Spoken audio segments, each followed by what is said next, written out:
good. How are you? Can't complain. It's a little different. Yes, ma'am. Introduce yourself to the people, if you will. What up, everybody? First of all, this is so different because I'm usually the one doing the interview. So to be interviewed, it's a little different, but I'm happy to be here. Hold on, let me fix this. I want to see what it looks like. Now. I know. Listen, it's not an easy thing. Everybody got a podcast mic now, and you see how that's going on social media. It's not easy, and people think it's easy. Not everybody should, be on camera giving their thoughts without training, but that's just my opinion. We live in an information-based world. Everything's moving fast, and I think we're just at the beginning of it, and we're figuring out what it does. So everybody's just throwing their hat in the race, like, oh, does this work? Does this work? Does this work? And we're just figuring out what works. Yeah. Eventually, we're going to just gravitate to what's real and what does work, and then the people's going to fall to the wayside. Yeah, we'll see. Because right now, anybody could get a mic from Target, Walmart, and start a podcast. I got mine from Best Buy. See? Easy. Best Buy's kind of expensive. It's like, I like Best Buy. They're reliable. But I'll introduce myself. What up, everybody? It's your girl, Drea O, and as you know, I'm everywhere you go. And I guess today I'm the one being interviewed, so let's go. Yes, ma'am. What got you into media, if you don't mind asking? Okay, it's funny because if my mom was up right now, what time is it? I'm going to call her. Oh, I didn't even, hold on, let me start this recording. Actually, let's put it on your phone because my bad. Is your phone full? Empty? It's good. We got good. Are you sure it's not gonna sound like an echo? I promise you. Okay, I'll just do this as backup. Use the voice notes. Is it green? Your interview gonna have all this on there, you know that? Huh? Your interview gonna have all of this on there. Damn, you're not gonna cut it? No. Damn, you already doing me dirty. This is my karma, right? This is my karma. No, I don't. No, I never have actually. There's been a million times where it could have been worse. You know how many times I've taken stuff down? You say could have been worse than worse. So what was the bad thing? It's been like I've done so many interviews. And there's been so many times that I've saved people, like so many times. I'm not that kind of outlet that will put somebody on blast just for views. Mm-hmm. Like, I don't do that. Especially here in Chicago. We live in Chicago. It's not a joke here. Like, people will not let stuff go. And where are you from? I'm from originally, or where I was raised. Where were you born? I was born in Chicago. I always get like a foreign vibe from you. My parents are from Ghana, so that's what it is. I'm 100% Ghanaian. Yes, ma'am. So you were born in a Ghanaian house? I was born in a Ghanaian household, yeah. Okay. But I was born on the north side of Chicago, literally on the north side of Chicago. What high school you went to? I went to high school in the suburbs. You want me to? I do. I would like. If you cool, if you don't. Listen, okay, that's a lot. Do I have to give my? You don't have to do nothing. Okay. You don't want to. I went to high school in the suburbs, but here's the thing. I was born in Chicago. A lot of people want to say because I sound proper or maybe I enunciate really well that I'm not from Chicago or I don't have some kind of credibility because I talk proper, which is crazy because I'll call my dad right now. He worked so hard. My parents came here when they were in their teens. My dad got a scholarship to come from Ghana to Canada to actually go to school and give us a better life. And my mom actually came with him. They got married. They moved to Illinois, Chicago. My dad drove a cab. He was an African cab driver on the north side. Yes, like, so coming up in Chicago, it's African cab drivers. Yeah, that was my dad. He drove a cab while putting himself through school. And when he saved up enough money to get us out of Chicago, that's what he did. So you can't blame me for sounding proper. Like, my dad just really worked hard to get us up out of there, because we were from the Twin Towers. Like, I don't know if anybody watching this might be familiar if you're from the north side. We grew up in the Twin Towers before we moved to the suburbs. So like I said, my dad drove a cab. What's the Twin Towers? I'm from OB, so I don't know about that. On the north side, there's like a notorious building. Well, it's two of them. There's twin buildings. They're still there to this day, and they call it the Twin Towers. So what happens in the Twin Towers? It's just it's the projects. It's like it's not like a crazy, notorious project, but it's definitely a project. Yeah. A lot of low income kind of situations. Yeah. You know what happens when everybody with no money get together. Exactly. And there's two of them, so it's two towers. So now we gang bang. Exactly. Exactly. Yeah, so it's called the Twin Towers, and that's where I was born, and I was born on the north side in Chicago. And like I said, when my dad drove a cab for years and raised enough money to move us to the suburbs, that's what he did. Is it just you, or do you have any siblings? I have two older sisters and a younger brother. Yes, ma'am. Are you the star of the family? I mean, you know what? It's funny when you say star.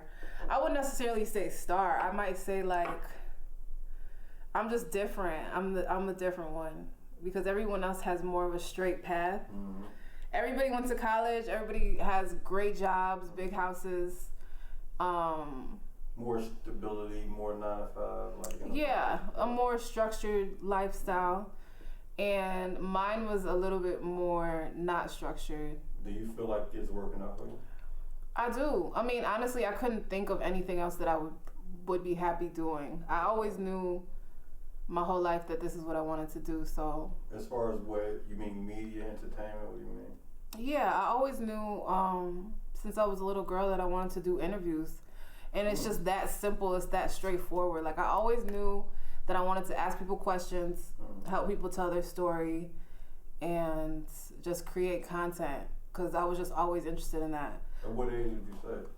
Since I was little. I have pictures of me walking around with a toy recorder. Do you ever remember them recorders with the mic? I don't want to say I don't want to ask you how old you are, but you're going to kind of give. I'm young, but I'm not like super young. Yes, ma'am. If that makes sense. And first of all, you're not supposed to ask a woman. That's why I didn't ask. Because when you start saying because I'm kind of old, so I don't want to put. What is old and what is young? I don't want to say how old I am. Okay. So yeah. As long as you of age, I feel like, as long as you're not a minor. Nah, I ain't know. Clearly, I'm not a baby. Listen. But no. So okay. You said since you was little, you knew you wanted to do this. Do you still love it? I do. I mean, at this point. Second thought with that. It was like. No, it's not. It's not a second thought, but it's really like. I think. What, you hear something? Yeah, I thought it was the leg checking something. I do hear that. Yeah, what is that? It sounds like a clock ticking. Yeah. But where is that coming from, though? Now it stopped. Somebody was fucking upstairs. That was too quick. It was too quick. That was like yeah. Okay, so your father did the cab driving thing. Was he strict? Is that like a thing that? Yes. My dad wasn't necessarily super strict, but my mom was, and they're Christians, so I came from a very strict Christian household. Did they agree with your path? I think that, of course, they're African. So, of course, they wanted me to be a doctor, a lawyer, a dentist, a nurse, I think that maybe they necessarily didn't understand 100%, but my parents were always supportive. Mm-hmm. Like, my dad did everything he could do to make sure that I went to college and I graduated. He put us all through school. Like, I have a really good relationship with my father. He's great. If I need something to this day, he's like, I call him. That's your homie? Yeah, like, I love my dad. That's the difference. Like, I can't say enough amazing things about my father. He was like a really good dad. No, he's still here. That's right. Yeah. That's what's up. But I'm saying, like, when I was growing up, so yeah. you were saying something a little earlier about, you didn't say it directly, but you kind of beat around the bush as far as the way you speak. You don't always speak with colloquialisms, things like that. You speak proper, so people kind of it seemed like people were giving you a hard time saying you wasn't from Chicago in a sense. I kind of get that. Not for me, because I'm from the hood, but I do know how to talk proper. Where you from? I'm from the east side of Chicago. I won't say exactly where I'm from. But I'm from the real east side, like, they get real crazy where I'm from, but I never saw that as conducive to the future. It never made sense as far as longevity. And if we want to be successful, we want to be happy, pop the bottles, have the fun. I want to just do it this weekend. I want to be able to do it when I'm 70. Exactly. And living that kind of life that it's not going to happen. Yep. So that's kind of the reason why I brought that up, because a lot of people hear people speak proper or enunciate the words, and they assume that they're quote unquote weaker or they can't fit the bill in that form of society. I think that's how we take it, but I don't think that's what it really is. I believe it's an inferior thing. They feel like they can't really fit the bill on your end. They can't step up to your shoes, because you can walk the hood streets, but you can also walk the straight and narrow. Exactly, you can do that, but some people can only walk one way. So I know a lot of us may look at it as like, okay, they look down on us because we don't fit this hood thing, but I think it's a admiration situation to where they want to be who you are. Interesting. How many black women from the city of Chicago are in your position?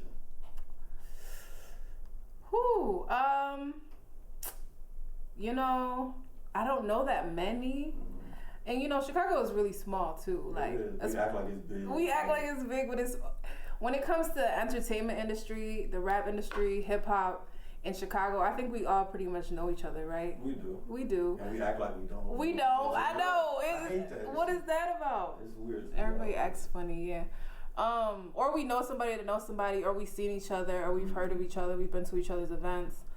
So I really don't know that. I mean, there's not that many females doing this. I know there's some up and comers. I see people, Do you know the up and not trying to get too much to you and not trying to be rude or nothing, but a lot of the up and comers do see you as a password. Like, okay, she laid this groundwork in a sense. This is not trying to be rude to a lot of women, but a lot of women nowadays are selling sex. Not saying that women don't like sex, of course, we all like sex, but people are using it as a tool to get further and further with their career, and it's a lot of young girls, and they're not realizing that it's a give and a take with that. You are selling sex in a sense, but now you're attaching yourself to things that won't go away. Yeah. That is one thing that I've always been very cautious of, and I think that's why I haven't done a lot of interviews, but I'm gonna start doing more interviews because I feel like I have the ability to talk to young females, because I think it's cool that there's all these different kind of girls that want to be liberated and that want to speak freely about their sexuality. They want to dress how they want to dress, do whatever they want to do. I love it. I'm all for women empowerment. I'm all for that.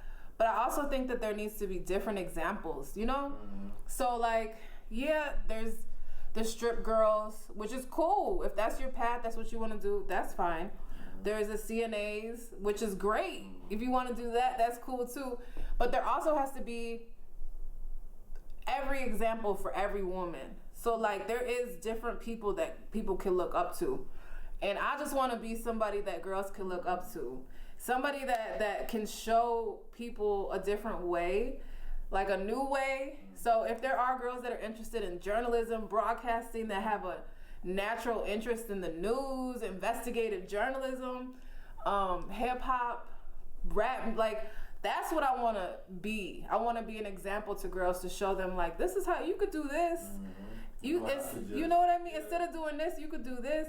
There's nothing wrong with doing that. But if you want to see how to do this, I can show you how to do this because I've been doing this. You see what I'm saying? That's another reason why that's why I want to get you here. I love a person who lives out loud, be free, stuff like that, but they're again, like you said, representation. If this is the only thing these young girls are seeing, that's the option that they're going to pick up. they may not want to shake ass on TV. She may like to read books. She just don't know that yet. Exactly. All she's seen is ass shaking. Put a book in her hand. Let her see if she like that. Stuff like that. Yes. But if they don't see this, if they don't see a beautiful black woman fully dressed and still see the beauty, they think beauty is showing my titties, showing my ass. You know what I mean? Mm-hmm. And that's why you're important. Oh, thank you. What are some of the trials and tribulations you say you would face that you faced in this music industry being a woman? Or media, whatever.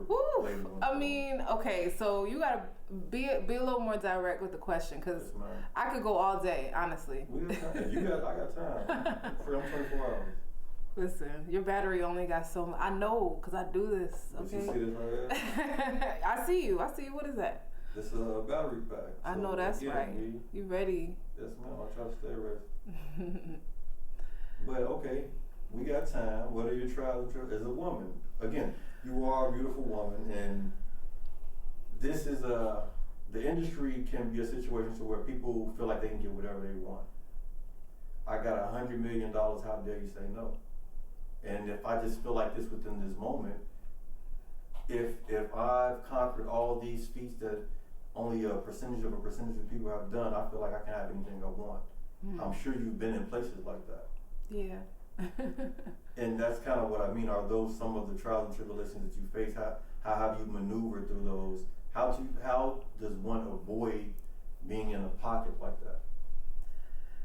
Well, I would have to say, when it comes to pursuing a career in entertainment, and there's all different avenues for that. Whether you're an artist, content creator, producer, this is not an easy business. It's not easy. And if you don't really love it, and if you don't really care about what you're doing, you're not going to make it. It's not, because it's going to be constant trials and tribulations. Yes, the ups are really high. The ups are high, but the downs are low, low, low, low. And if you don't really love it and you don't really have a passion for it where you're willing to deal with everything that comes with it, you're not going to make it, because you're going to get to the point where one of these days are going to break you, and you're not going to be able to keep going. You going to quit. I done been through so many different scenarios that I wanted to just be like, look, I don't want to do it, but I couldn't, because honestly, this is what I really want to do, and I couldn't see myself doing anything else. So I'm able to withstand, and I think that is the prize of it all. If you can get through the hard times and the trials and tribulations of the entertainment industry, I know everybody hears it all the time. It's snakes, it's everything. You're gonna be dealing with the lowest of the low when you work in entertainment, but the rewards are high, and when you build worth the squeeze. It can be. You have to stay in it, and you have to really make sure that you stay in it, because like for instance, for me, my reward is nobody could take certain things from me, because I've worked it and I've built it, and I have my name, and I've gotten, you know what I mean? Like, if you get to the point where you are who you are, you can't get fired from that. No one's going to take you from that. You know what I mean? That's just, it's yours.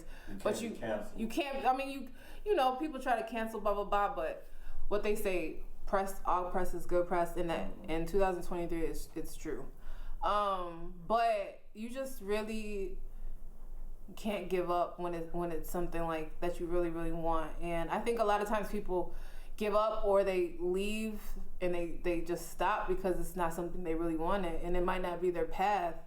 But if it's something that God has told you to do and you feel like it's really your path, just stay the course, because the blessings will be big. And I think I want to talk about the downs, because I think I post a lot of my ups, and people might think it's sweet, but it's not sweet. People don't see what really happens behind the scenes. People don't see the long nights. They don't see the drama. They don't see the danger. Like, it's not easy. But like I said, the highs are really high. And if you get to the point where you've worked for years and you're able to sustain, then that's when the reward kicks in. The highs get to coach you. Yeah. So, and I'm not there yet, but I'm still maneuvering. Have you ever been broken in this? I know you say it can break you, but have you ever been to a point where you felt like, shit, I'm crying in the corner kind of thing, I mean, of course, I think that Listen, there's been times where, yes, you see how black I am? I'm black. I'm black. Like, am I darker than you? Are we the same? We down there the same. We a little bit. You got a little more chocolate to you. I think I have like crusty. red undertones. I don't wear lotion. So why don't you put on lotion? I'm a guy. Like I wake up and still, you know. I'm really dark. I'm super dark, you know. So, in the world that we live in, unfortunately, nothing has been given to me. Nothing, like nothing. I had to work for everything that I've ever gotten. Did you travel out of the country? I have. I've been to Ghana before. Yes, ma'am. Have you been to like European countries, stuff like that? I haven't. Yes, ma'am. I haven't yet. You just make me think. It's kind of a deep, long thing in a sense. So I was raised in the hood. I didn't really have parents. I didn't have people to watch over me. I did everything on my own. I learned from like a small kid on my own everything. Wow. So I never had real rules or nothing like that. So the box that people place themselves in, even though we don't admit we place ourselves in a box, I've never done that. I don't care what I look like. I don't care if my skin is this or my hair is this, if I'm ugly, whatever. It doesn't matter. It's what I can do, how I feel. If I want to accomplish this, it's going to get done. It's just a box you see. I don't see it. Yeah. But I asked about traveling outside of the country because I've been to several European countries and they do treat darker skinned people like horribly. So I do understand what you mean, but at the same time, I battle myself because it's like I'm not letting nobody put me in a box. And this is planet Earth. Yeah. If it's on Earth and I want it, yeah, there are powers to be that set against me in this sense, but we got the internet. We got, it's so we got friends, we got people that we can connect with. So. Luckily now, in 2023, everything has been able to change and we are able to be connected without the gatekeepers and stuff like that. But living in America, unfortunately, there's just colorism still exists, and it exists in an even more powerful way. And I've definitely experienced it maneuvering through the entertainment industry. And I'm not gonna lie, there's been times where I feel like I've had to work harder. I've had to make sure that I'm on my P's and Q's. I've had to make sure that you get to work harder. You get to be. A lot of people don't have the privilege to work hard. A lot of people, you may think it's okay to get handed stuff, but then you're used to being handed stuff. You gotta work to climb the mountain. Exactly. Honestly, and that's what I was gonna say because it's made me so much stronger. It's made me so invincible. It's made me to the point where I feel like I could do anything because I've been through it all, and I've jumped every single hurdle. I've been through every single situation, and even though the odds may be stacked against me as a dark-skinned, chubby female, I never felt like that was. I never felt like that was gonna stop me. I never felt like that was gonna stop me. I was literally gonna make sure that didn't stop me. You know what I mean? Like, it was gonna make me work even harder. Oh, you said no? Oh, you said no? Oh, you said no again? I'm gonna start my own YouTube channel. Oh, you said no? Oh, I can't do that? Oh, I'm gonna do it on my own channel. And that's really how I built my brand. From a whole bunch of people saying no. From people being like, we don't like her. Oh, no. And for me being so secure in my ideas and who I am, that I decided to just do it myself. And that's how Drea O Show was born. That's how Drea O was born, from a whole bunch of no's, from people saying no. And for me, still believing in myself and wanting to produce the content on my own. So before people were even doing podcasts and before everybody started doing interviews, I was already doing interviews. That's why you one of the OGs. That's what I'm saying. You're a young OG. There you go. Because you know I was running around here when people didn't even know what to call it. People like, what? So what exactly do you do? It was before influencers. I remember people used to be like, it was before people even watched YouTube like that. Now everybody's watching YouTube like TV. But that's what I'm saying though. Like, you are a heavy influence, and a lot of times someone is intimidated by the powers that be. Like, we may not admit it, but we were mad at our parents because they were the person ahead of us.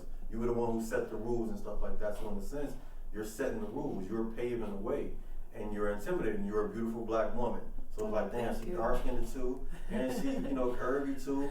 They're intimidated by that because they want to be that. Aww. It's not only you embody the queen woman situation. You also are power, and not just the looks, not just the aesthetic. You're power and intellect, and it's intimidating. If I was a white woman or a white man or some black females, it's the same thing. It's like, damn, I want to be that, but a lot of people don't know how to say, hey girl, or hey homie, could you help me be that? They would rather just hate it.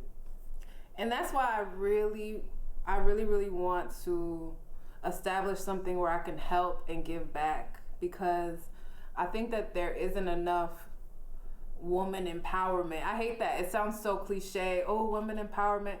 No, there really needs to be some kind of group where women come together and really talk about what's going on. So can the women hit you, like if they have questions or issues? So, okay, you interview a lot of people. Illinois Jones, good homie. Like, we know each other really off of this entertainment stuff. We really haven't known each other that long, but he's a good brother. He has no problem trying to connect me with people. Same way with me to him, I will connect him with people. Well, what you do, you interview a lot of people. Can a young woman or young man just reach out to you and say, hey, can you connect me with those same people? Absolutely. Absolutely. My DMs are always open. My email's always open.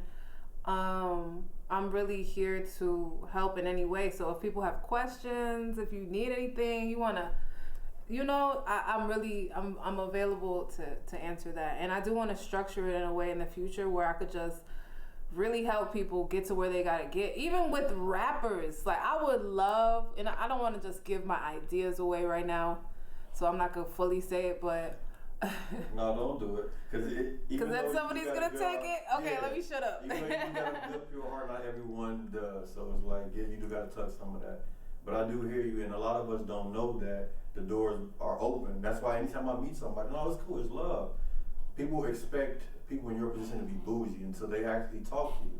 That's another reason why I want to put the camera in you guys' face, because a lot of people that I interview, we only getting the rap. We only getting the boxing or the football or just you interviewing someone. We're not actually meeting those people. Yeah. Mm-hmm. And you, not no shade at the rappers come and go. You had your career for how long would you say? It's been a while. Like I've moved through a lot of different companies and I've learned so much. I think the most exciting time that I've ever had in my career so far was working for Diddy. I learned so much. I learned a famous picture with him and Jay-Z and you was like right behind him. Like I was there. Yeah, exactly. Listen, I was downstairs working the red carpet. It was the Rock Nation brunch. You went to the Rock Nation brunch? Yes. So you was gonna flex on me like Listen, that? I was at the Rock Nation brunch talking to Jay-Z. Which year? I saw like Beyonce, everything. Like what year was this though? Shoot, what year was this? I gotta go back and look. What you have on? I know you remember the dress. I do. I remember that. It was always, and that's what I'm trying to say. Like, it was always some kind of drama. It's never been. Even at that level? I was listen, I'm gonna tell you, I was assigned to work the Rock Nation brunch red carpet. Mm-hmm. And it was me and one of my favorite coworkers. His name is Kai. I love him to death. I hope you see this.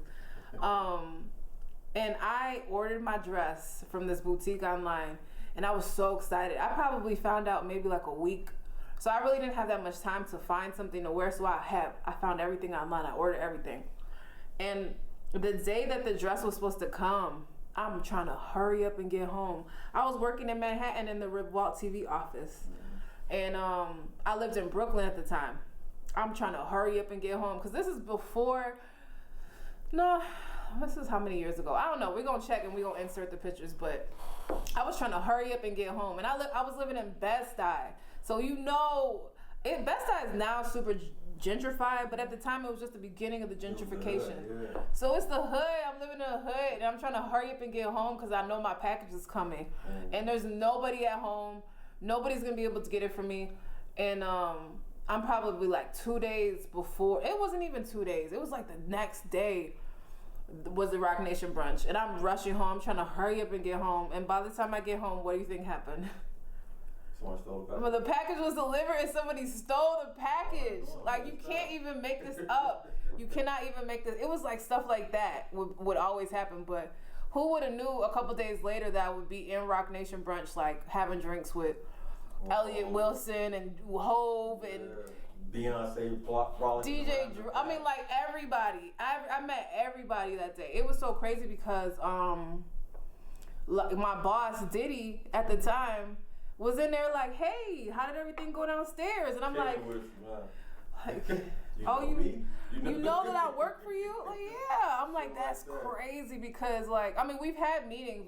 We've had meetings where we all sat around the table with Diddy there.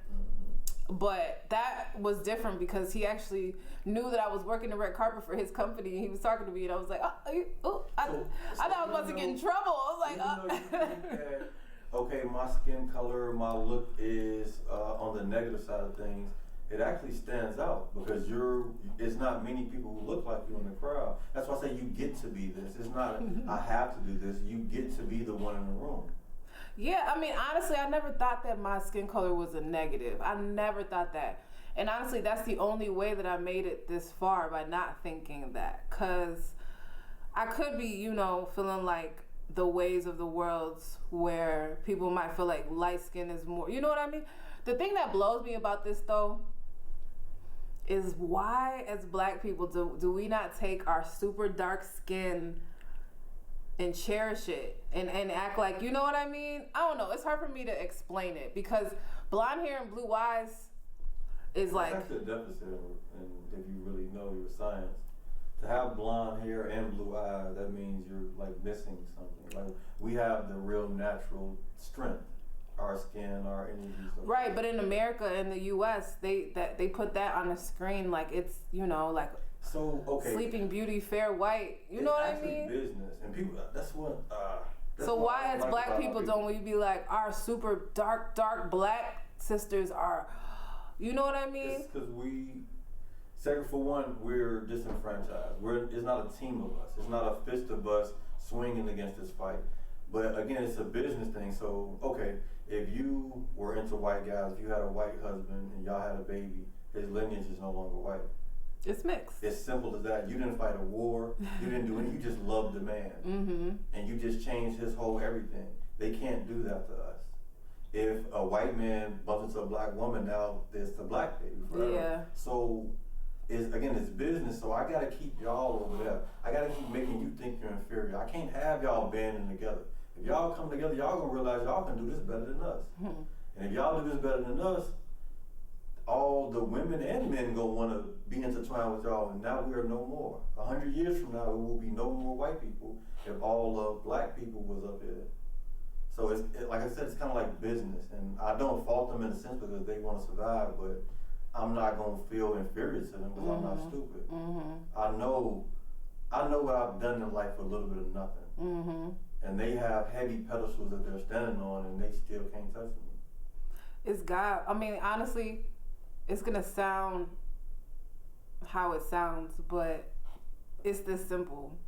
I would not be where I'm at, and I would not get where I'm going without God, for real, without Jesus. And my mom really instilled that in me, and I'm so happy. That's probably the biggest gift that my mom ever gave me, and it's the fact that she taught me how to pray. She taught me how to believe, and she taught me the power of knowing that you could do it. And that really helped me because in those times where it felt like I couldn't do it, I had my faith, I had God, you know what I mean? And a lot of people don't have that, and no matter what anybody says or anybody could tell me, I know that God is real because of the things that I've been through and the things that have happened for me that I never thought would happen in a million years, just from prayer and just believing. So I know God is real. And that's probably the biggest thing for me. That's like the biggest protection when I'm in all these different situations, when I'm running around these drill rappers. Like, I just know that I'm protected and I have like a higher power over me. So you do have some interviews with some dangerous people in reference to Chicago streets and all that. What was your most interesting interview? Ooh, see, that's hard. Are you saying Chicago-wise? Period altogether, but I'll just toss that out there because you do have a lot of crazy situations with interviews. Didn't you have an interview with FUG Cash? I did. Right before he, Whew, I did. How does that feel? Like, you have someone's one of their last, how do you put this? One of their last recordings, I guess you can just say it like that. Wasn't it like an hour long or something like that? We actually did 2 interviews. We did a few, and I still have some stuff that I haven't put out. Mm-hmm. Yesterday was actually 1 year since he passed away. That's been a year already? Time flying. I think some up because time is going by too fast. Yeah. Everything is just going. What I think it is information is just coming so fast. Like I said, we're still at the beginning of how much information that we are digesting. We are sleeping less. Everything, your phone is with you all the time. That's true. It's like this is the first time that we've known in history that our consciousness is on display. Mm-hmm. You can understand how someone thinks off their Instagram, Facebook, Snapchat. Without ever even talking to them. Yeah, you can pick them apart in a sense. And it's like right there. So that does a lot to your mental. We may not be able to recognize it, but it does a lot to your mental. That could be what's going on as far as speeding things up. But the kids that are 6 years old, they're like college students now. Yeah, so much. It's like information overload. Yeah. And the things that they see. And it's crazy to me, like, when I scroll my Instagram and I see all this booty. I'm of age, and I love booty. Like, listen, I got booty. Everybody got booty. But when I think about my nephew scrolling the same internet, yeah, exactly. I'm like, oh my God. You put everybody on the same playing field. I'm like, yo, it's no different Instagram. So if I'm seeing ass, my 14-year-old niece is seeing ass. The 3-year-old, if they get somebody's phone, yeah. Instagram is out of control, like, seriously. For real. Yeah. It's over with. You can't put the cat back in the bag. Remember how hard it was for us to see porn when we was it was hard. Remember them channels with the wavy lines? Yeah. And you try to make out with, like, you try to see, or even telling your age, baby. Listen, I could be anywhere between 28. Not with the wavy lines on TV. Let me see. How old is it? No. Listen, I am nowhere near 40. Okay. It's your story. Tell her how you want to.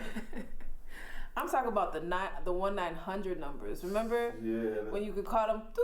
Did you ever used to call the party line? Are you old enough for that? Listen, my sisters were on the party line, and I used to be. And to this day, things are so messed up because I used to lie about how old I was on the internet. Like, I used to lie. I used to make profiles. I used to say I'm older because I was so young. I have 2 older sisters, so I wanted to be like them so much. So everything that they're doing, I was just trying to be like them. And I was way younger. So I'm taking IDs. You're outside. Huh? Yeah. You've been outside. Are you kidding me? I took my sister's ID to go to Nitro.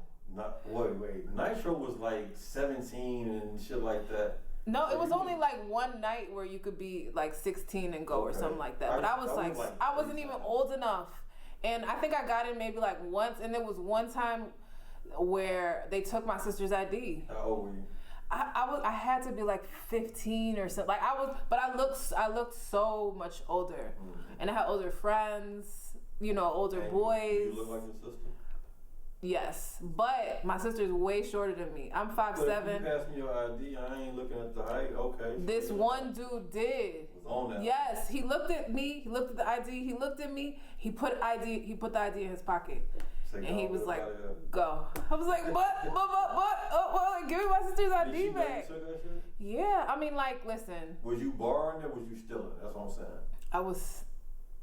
She didn't know, so what is that? Borrow stealing? It's the same thing. It's the same thing. I just, you know what I mean? Like, I was running the streets trying to act like I was older. So I was all over the internet, and I was definitely on the party line trying to disguise my voice and act like I was just trying because I seen what they was on, and I used to always beg my mom to go with them, and then my sister would be so mad, like, oh. Who's your favorite sibling? I don't have one because I don't have one. That means you love all of them. I do. We're all in a group chat and we just laugh about stuff and we all talk. But I'm like the middle because I have a younger brother and then 2 older sisters. So you're the baby sister. I'm the baby sister. So I'm kind of like the middle child. Yeah. Little homie came later type shit. Yeah. How young is he under you? He's 4 years younger than me. And how old are them? 6 years. Oh, yeah, like you said, the middle child. Yeah. So my sister's 6 years older than me, so. I'd be amazed that people still print stuff. I'm like, where are you going with that paper? Yeah, that is crazy. It is. It's a crazy world. It is, and it went so fast. I'm telling you, like, just a couple. So no, I'm saying like, Jesus. It went so quick. It wasn't like that. It was not like how. And that's what I'm trying to say. Even with YouTube, people were still watching TV. People don't. My nephew, they don't watch TV. Yeah, TV is obsolete. They watch their tablet. They watch the phone. Old people watch TV. What I did notice, what I try to illustrate, and I don't know how the best way to illustrate, like with generations, how they change. It's not like a 1 through 10 and then we reset. Everything is blended. Yeah. So it's still certain people who are buying TVs, but the shit's obsolete. You don't even really know no more. You have it in your hand. Pretty much. It's a lot of crazy ways that we're living, but we kind of got off track a little bit. Let's kind of double it back. You are a journalist from Chicago. Chicago is one of the craziest places in the world. We kind of glorify the bullshit. There's a lot of people dying left and right, like the Vons, the Ducks. Even though we view them as quote unquote enemies, they call each other ops or whatever. But these wasn't nothing but kids from the city of Chicago. Mm-hmm. I think Vaughn was like 24, 25 or something when he died or some shit like that. That's a baby still, you know what I mean? And he was worth probably millions of dollars, or potentially could have been worth hundreds of millions if his life would have kept going. And instead of us coming together, we beefing with one another. Doug and Vaughn could have made $10 million together. But instead, both of their moms have to mourn their deaths. And here you are dead smack in the middle of it. You're interviewing both sides potentially. I've seen you interview 600 Breezy. I've seen you interview FGB. I don't know. Is it FBG or FGB? I'm old. FBG. I'm old. I don't be knowing it. Flyboy Gang. Yeah, Flyboy Gang. So you know, I'm too old for that. But you're interviewing both sides, so it's like you're right dead smack in the middle. Has there ever been a situation where people are trying to get you to choose sides? And that's a great question because, and let me just start off by saying this. I have so much love for Mama Duck.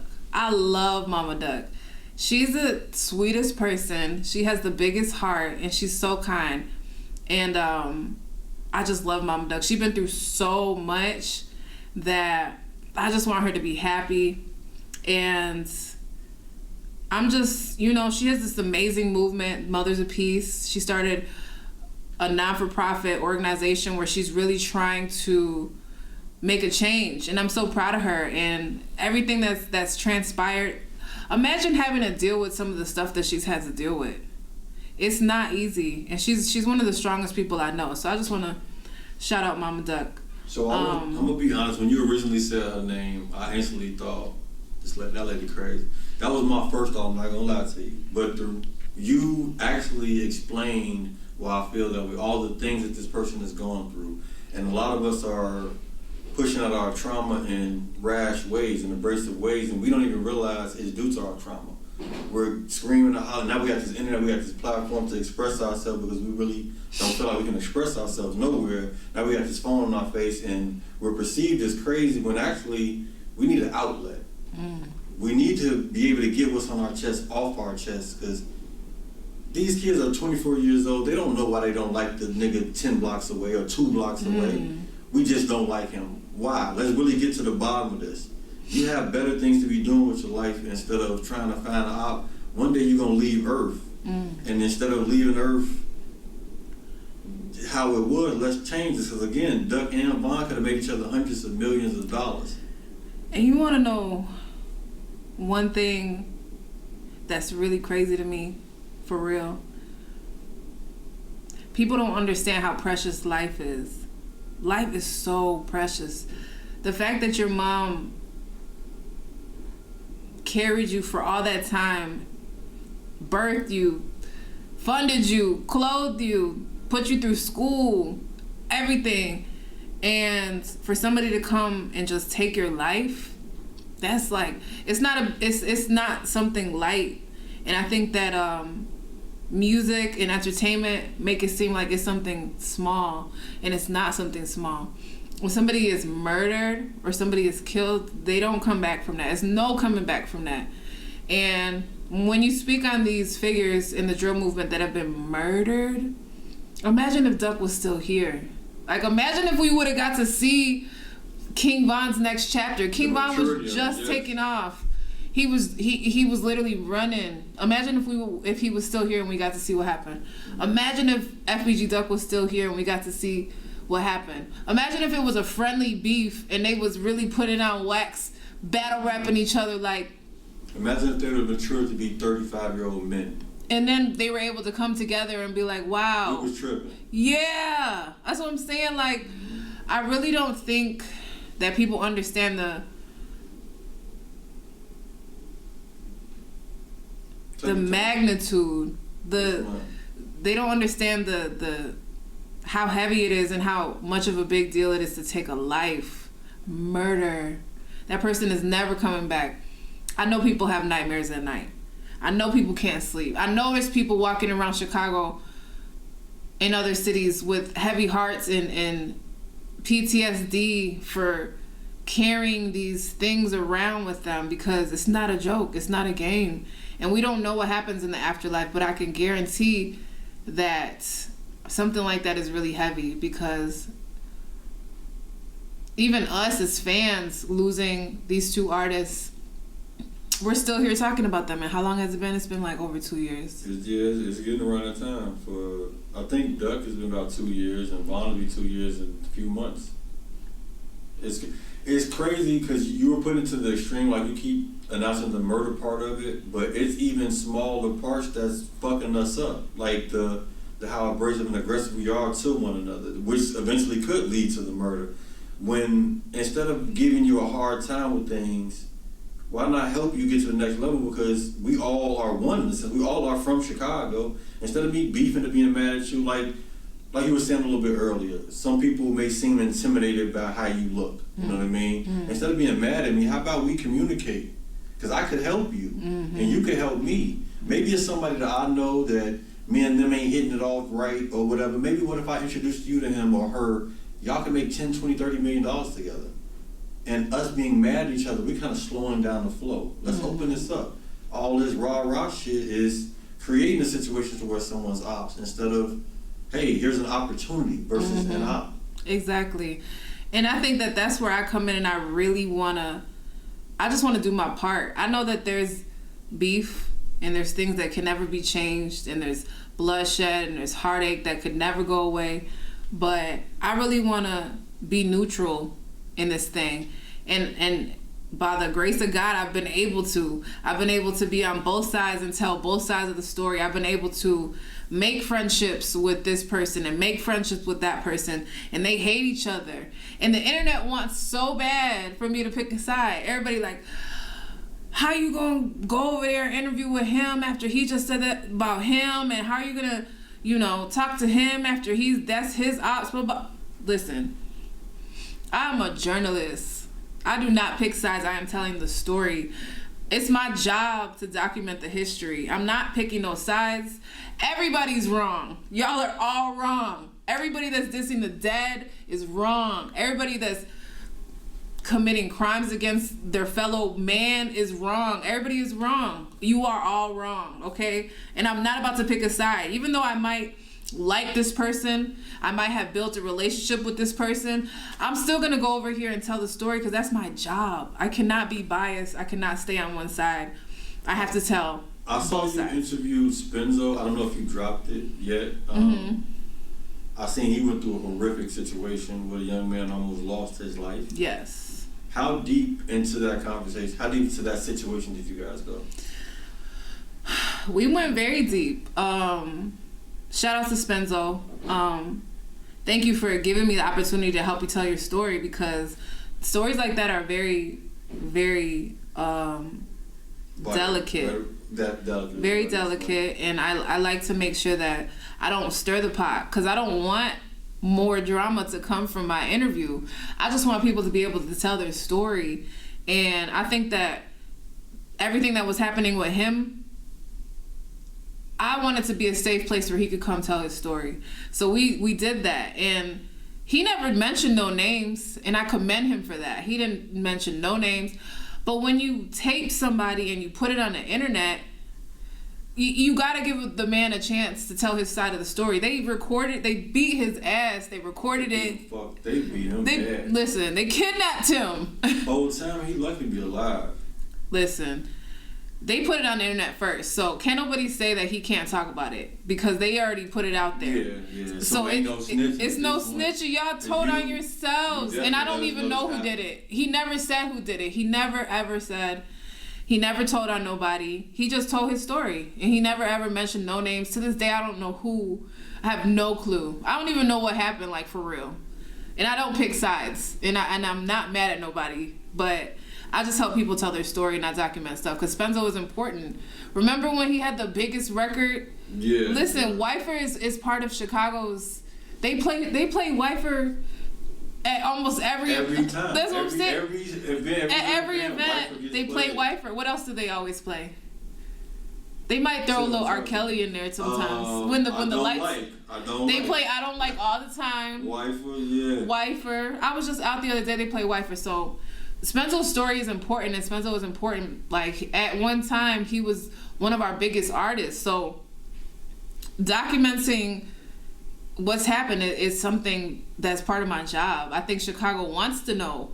When we hear the song, we want to know what happened with the song. We want to know what happened to the artist. And it went viral. It was one morning that we woke up and we saw Spenzo beat up on the timeline. So I really wanted to just help and tell the story, and I think he did it in a very professional way. So I did want to talk about that, not just on a surface level. Okay, yeah, he got fucked up.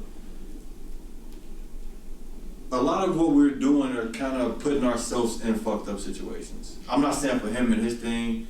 The way we're moving, we got our kids talking about gang, bang, man. We're moving in a real fucked up way. The music that we play, even though we say we don't advocate towards the gangbang shit, but if you ride down playing certain Chief Keef songs, if you ride down playing certain King Louis songs or certain Spenzo songs, it's representing a certain energy. So where we're against our own self, or I would never wife her.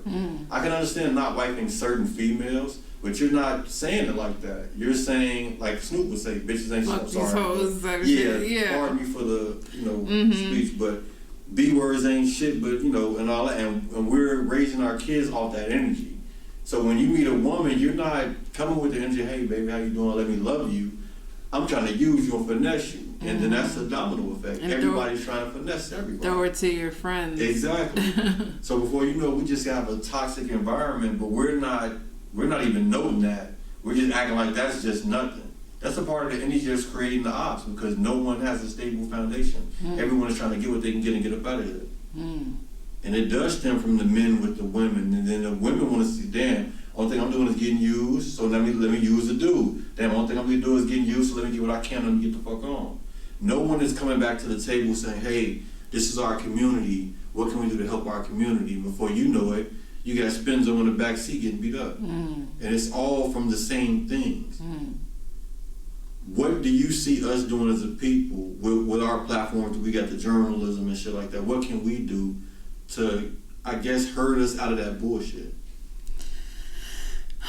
I think us as content creators and fellow journalists and reporters, we have the unique opportunity to pick and choose what stories we tell. And I think that there's so many amazing stories that aren't being covered. I think obviously for clicks and views, people are covering the drama and the craziness, because that's what gets the clicks. People want to cover the drama, people want to cover the craziness. But I think that in this world, even in 2023, there's still beautiful things and there's still wonderful things happening and people are still doing amazing. And I think that there are people that are still prospering without the negativity, and there is positive music, even though it doesn't get the budget and the shine. There is, you know, brotherhood, there's camaraderie, people are coming together. And I think it's our job as content creators to shine a light on that. Even if it doesn't get us the views that we want. You know, I feel like if you feel like it's an important story and you feel like it's gonna help, sprinkle a little bit of positive in there. Maybe do a couple of positive stories on top of that. Because that's what I try to do. Like, I might do a couple crazy drill rapper stories. You know what I mean? Clickbait. Well, not really clickbait, but it's like you want to tell their stories too. But I'm also going to sit down with some moms, the mothers of these drill rappers. You know what I mean? And let them tell their story and let them talk about the good that they're doing and let them push their charities and their foundations, because there are people that want better for our community. There are people that are trying to do better. And I think it's our job to make sure that they get a voice as well. Even though we do want to cover the craziness, because that is what people want to hear, sprinkle a little bit of that good in there so that people can see that mankind isn't all bad. Like 2023 is a crazy year and we are crazy. Everything is crazy. Everything is crazy. Like I told you, the internet is out of control. Like women is battling men now. People talking about 50-50. He needs to pay for everything. Like it's crazy. But how do you feel about that since you brought it up? It's a question out. Listen. Do you want me to be honest? Always, never not be honest. Always. Okay. And I'm probably gonna piss some people off with this, but I'm just gonna tell the truth. Always just be honest. I'm from a traditional African household, so my dad just so happened to be a provider. He's a provider man. He worked 2 jobs. It's four of us. He's 4 kids. So my dad at one time got 2 jobs. He used to drive a cab. He used to do anything that he could to provide. He's a provider. So my mom at times didn't have to work. She really didn't have to work. She did work. She got a job, but she really didn't have to because he's just a provider. And I think that that's how I was raised. So that's always kind of like where my mindset was. I saw a strong black man raise a family. And that's one of the main reasons that I never wanted to strip. I never wanted to, like, and it's not nothing bad about it. I'm not looking down on strippers, but I just know my dad would be so disappointed in me. And there's some kind of like feeling that could. Daddy can't know feeling. It's just like it's and I think a lot of females never had it because they don't have a relationship with their father.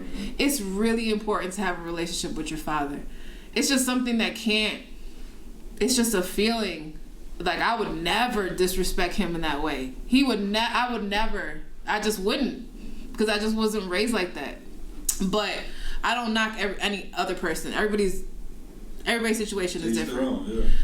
But I do really think that it's just something so dope and intriguing about a hardworking man. Ooh, I'm telling you, like a hardworking man. It's just something about it, like, and that's just my natural feminine instinct. It's just something in me that I just get so excited for a strong, hardworking man. Like, whew, like what? You've been working all day. Like, let me cook for you. Let me clean. let me smell good. Let me get I want to look nice because you've been working so hard to make sure that I'm okay, and that's really important. So I think that's the part that they're missing about that question, the 50-50, because that is 50-50 isn't always just monetary. It's not money. You know what I mean? It's if I am going out to get this, make sure I got some peace. Listen, when you come home, the house is clean, you got food, what you want to eat, I washed your clothes. It's not 50-50. We're just giving, it's a give and an exchange. I'm still doing my job. And then luckily for you, I'm still a hardworking woman. I'm never going to give up my career. I'm still going to work. Even if he says I don't have to work, I'm still going to work because I want to. But gonna make sure that everything is taken care of, because you're not gonna be out there in the world as a black man getting beat up all day, because we know what it is, and then you're gonna come home to chaos. No, I'm gonna make sure everything is clean. But that's why I think that question is being asked on the men's side, because it's like it's a hot girl summer. Like a motherfucker. So okay, I'm trying to love on you, I'm trying to give you all of me and cater to you, all this extra stuff, and you in a group chat talking about how I'm a goofy, how I'm the fool guy and all this. Oh my God.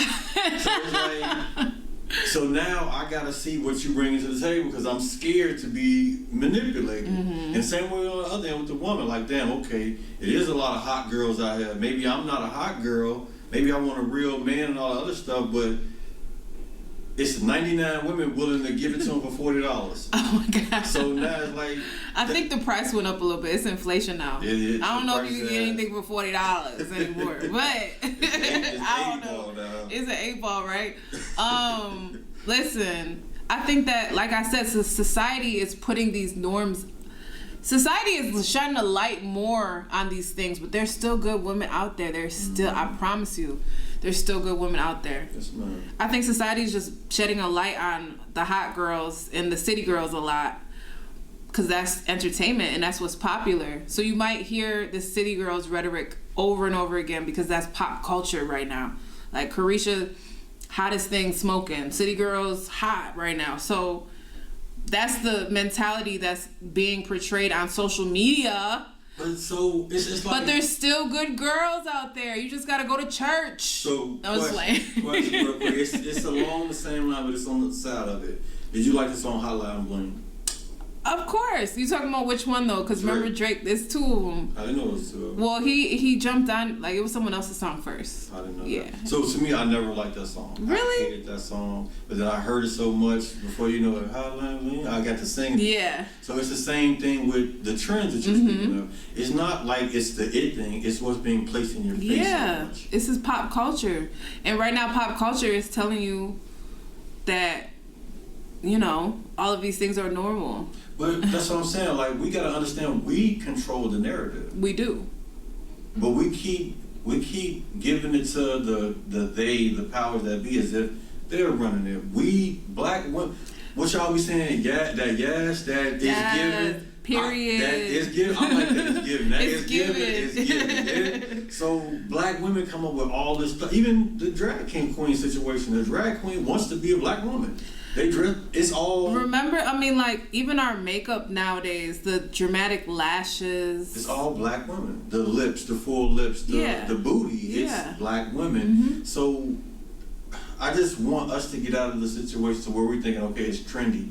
It's us. It's you, really. It's the black woman who's creating this. Then they're taking and they're redoing it. Yep. That's why all the women nowadays they look like 90s videos. They got the big earrings, the big nails, the big head. It's 90 videos. What Baps was. Yeah, exactly. It's what we were making fun of. Yep. But it actually because it's black African, what is it, black African princesses? Yeah. So I just want us to all understand it's not really a situation to where someone's putting it in our face. We are putting it in our face.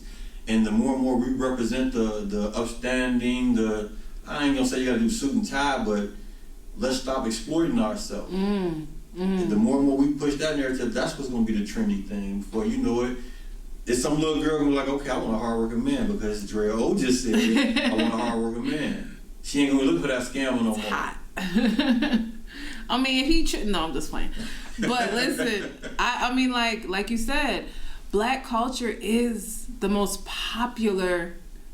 It is pop culture. It's the most popular thing. So you're right. If we control, like, you know what I mean? Like, we make stuff lit. And like you said, I think we really need to realize that and fall into it and own it and monetize off of it before they monetize it off. You know what I mean? Before they monetize off. You know what I'm saying? Before we don't got no money, before we don't got no hands, and they just milking us again. Slavery all over again. With that being said, Ms. Drea O, this is a lovely interview. I really appreciate it. I appreciate you. Chicago appreciates you for how you represent us. Thank you so much. One last thing before you go. Because you've been in New York a long time. New York, piece of Chicago. I knew you was going to say that. But let me just clarify something really quick because I think that the world thinks that Chicago pizza is this deep dish Uno's pizza. No, not even a little bit. And as a Chicagoan and someone that was born and raised here, my favorite pizza is Italian Fiesta. You already know you from the hood. It's so, listen, the only one, I'm mad that, why isn't Italian Fiesta downtown? Like, why haven't they expanded downtown? Like, the closest one is, I think, 47th and Lake Park. I don't know. I always go to the one on 71st. That's the only one I ever been to. I didn't know. There's one in Hyde Park, I believe. But that is delicious pizza, and I think it's the best pizza in the world. That's what I'm trying to say. I've been to Italy. The Italy pizza ain't better than Italian Fiesta in Chicago. Listen, I guarantee you. Italian Fiesta is my favorite pizza. So the world seems to think that we like Uno's and deep dish. We probably eat that maybe once a year. I've had it one time and never wanted it ever again. Really? It's like lasagna. I hate that shit. It's Giordano's, Uno's. What else? It's just, yeah, people think that we like deep dish. We ain't even really on that. I think as a true Chicagoan, you know what's up. And Chicago has just better pizza. Chicago has better food, period. It's just a place where you come and eat. That's all. I think New York just has so many people, so they just don't put in the love and care into their dishes. There are certain places that do. Don't get me wrong. Like, New York has a great restaurant scene. But Chicago's just unmatched. Chicago's food is so good. I come here and I eat. Is New Orleans to me. New Orleans. Really? I think New Orleans actually got us, but I'm from here, so I shouldn't have said that, and I don't want no smoke. If you like West Indian food, you gotta go to Brooklyn, cause that's gonna be where you really get the best West Indian food ever. I don't know if I've ever had West Indian. What is West Indian food? Like, what is it? Oxtail, rice and peas. I've never had oxtails. I had they fried too. It's just West Indian food is really good. That's one thing that they got, like, for real, in my opinion. But people are gonna be so mad about this because people always get mad. Like, New Yorkers always get mad. But no offense, like, I'm just biased because I'm from Chicago. Food is so good here. Yes, ma'am. With that being said, thank you again, Drea O. Thank you. Peace and love. Drea O, everywhere you go. Subscribe to my YouTube channel, Drea O Show. Everything, just Google Drea O Show. There you go.